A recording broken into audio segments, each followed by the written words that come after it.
क्या आपको कभी ऐसा लगा है कि देर रात आंखें बंद करके अंधेरे में प्रार्थना करते हुए आपने सोचा हो, क्या भगवान सच में मेरी सुन रहे हैं?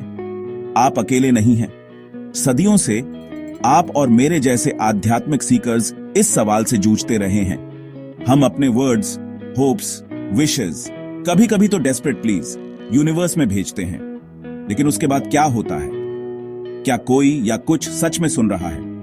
चलिए इससे शुरू करते हैं कि प्रेयर असल में क्या है। श्योर, ये वर्ड्स हैं, लेकिन ये एनर्जी भी है। इंटेंशन, हमारे डीपेस्ट सेल्व्स का रिफ्लेक्शन।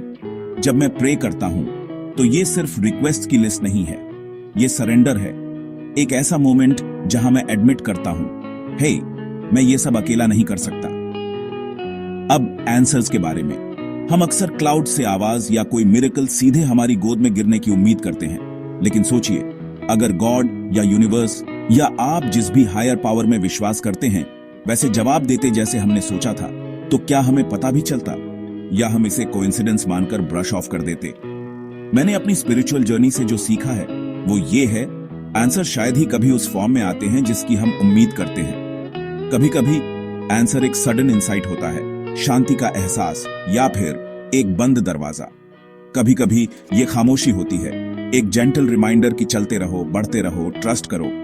एक बार मैंने एक टफ सिचुएशन में क्लैरिटी के लिए प्रे किया था, एक ऑब्वियस साइन की उम्मीद में। इसके बजाय मुझे पेशेंस मिला। मुझे बाद में एहसास हुआ कि यही वह आंसर था जिसकी मुझे असल में जरूरत थी। फेथ ट्रिकी है।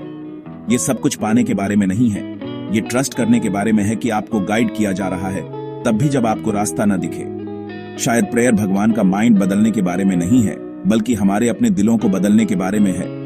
तो क्या भगवान प्रार्थनाओं का जवाब देते हैं? मेरे अनुभव में हाँ, लेकिन हमेशा उस तरह से नहीं, या उस टाइमलाइन में नहीं जिसकी मैं उम्मीद करता हूं। कभी कभी आंसर हाँ होता है, कभी कभी ना, कभी कभी इंतजार करो, और कभी कभी आंसर एक अपॉर्चुनिटी होती है मेरे लिए कि मैं वो इंसान बनूं जो मैंने मांगा है उसे संभाल सके।